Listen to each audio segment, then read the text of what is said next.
Right boys, back for another episode, number 7 this time. Going to be installing a brand new primer bulb. Even though the other one was brand new, it was useless because it was from somewhere that was bad. Anyway, just to prove a point, here's the old one, that's still decompressed. Don't know what's going on there. Absolutely useless. Anyway, let's rip that one off. Yeah, let's whip that one off, boys, and get this new chunky one on. Now, I've not heard of this brand. It's a heavy duty one, so I thought let's just go heavy duty. You know, the engine's quite big, even though it's a 9.9, but it's got a 15 horsepower carburetor on it, so it's going to need, it's going to be sucking a bit of fuel. These don't use too much fuel, but you know, the pressure between the tank and the fuel pump might be a bit too much for this absolutely useless piece of flimsy rubbish. So we've gone big this time. If this breaks, then God knows. Anyway, let's just get this installed. Okay, so all you need to do, don't worry too much about this, it's super simple. You get your old primer bulb. I'm just going to cut it as close as you can to the end. Oh look, I can hear it slowly sucking.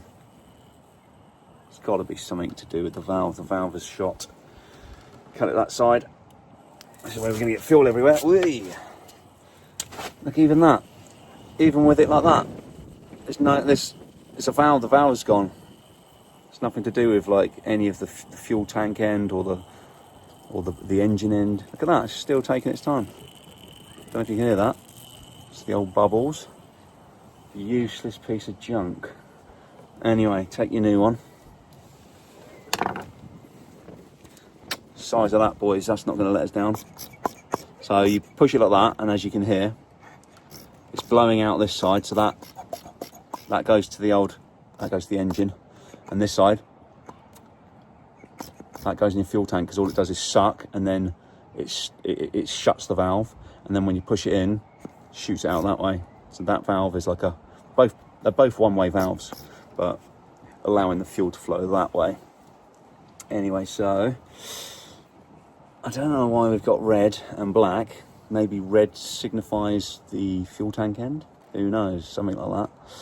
Anyway, make sure you got your arrow facing up, and the side that pushes the air out, or the fuel, has got to be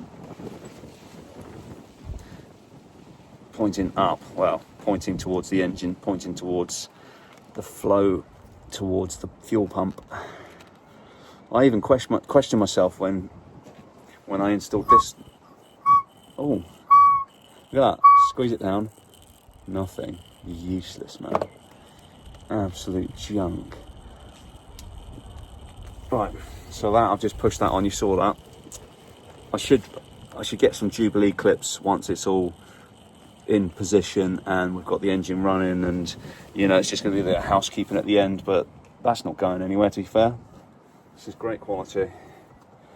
So again, get the petrol tank, the engine side, slip it on, and this is going to be ready now to get on the tank and fire her up, and hopefully this resolves all the issues we were having. I'm pretty sure it will. Just flip you around, I'll go and grab the tank. As mentioned, I don't have the correct fitting for that, so we're just going to pop this off and chuck the pipe into the tank, and that should be enough to do like some very quick testing. Hang on, I'm just going to have to put you down. Right, we're in. Here we go then. A proper priming bulb in action. So squeeze it. Yes, it's working. See that?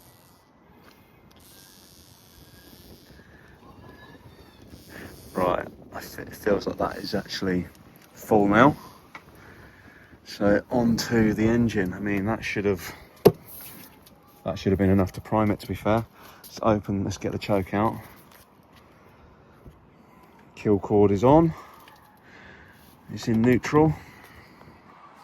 Let's get it fired up. Let's just try and hold you there and do it. Ready?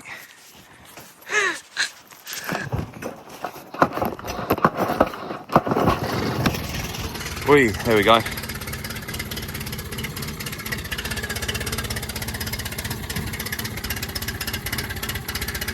Oh. Come on. Just giving it a bit more throttle.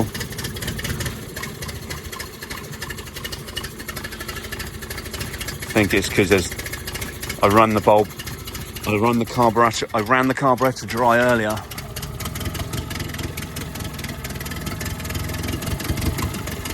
Why is it not peeing?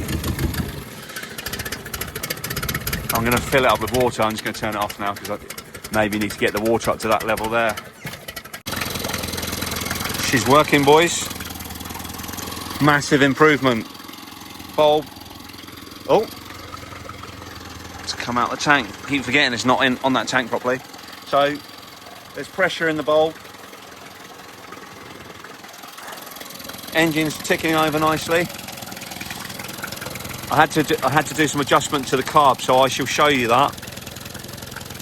As it's revving really low, the flow is definitely not as strong. So that means that we do need to do the impeller. That should just be flowing all the time. So if I increase the revs, I shall look. This is the idle speed adjuster. So I'm going to do it tighten it slightly. You hear the revs going up? That's pushing the accelerator, that one there. And look, the stream. If I just rev it, you'll see.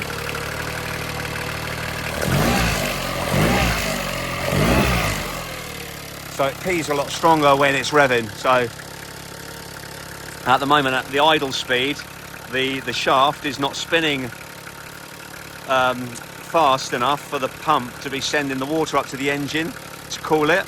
At this speed, it is. But it shouldn't be idling at this speed. This should be... I'm just turning it. I'm turning the idle speed screw down. That sounds a bit more like it. Just before it cuts out, really. But now my stream's gone. So yeah, we definitely need to do that impeller. The mixture, I gave it one full turn from... So altogether now, that mixture screw, that is at 2.5 turns to get it like this. Well, that's threatening to cut out. So I'm gonna give it a tiny little twitch.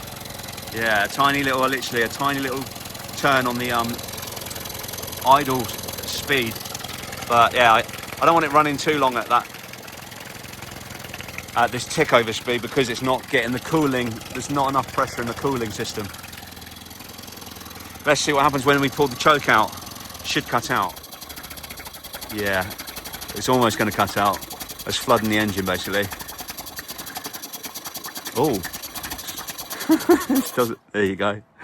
There you go, people. So that's operating perfectly now. So let's just push that in and start it up and just use all that fuel that we just... Well, it's the fumes. When you're opening up this choke, it's allowing more of the fumes coming from the bowl straight into the mixture. So it's flooding it with energy basically. Not so much flooding it with fuel, but the fuel vapor is causing it to have more than it needs and run too rich, and then it cuts out. I think that's the case anyway. Like I said, I'm just an amateur looking at these old engines, trying to learn a few bits and bobs and hopefully pass on some information that might help you guys. Almost there. We just yeah, I mean the tank test is fine. We've got it running now. We could actually go and use this, I'd say, but I want to do the impeller and that'll be on the next video. Thanks for watching, guys. Thanks, like I was saying, thanks for watching, guys. Give us a thumbs up and a like, and we'll catch you on the next one. Cheers.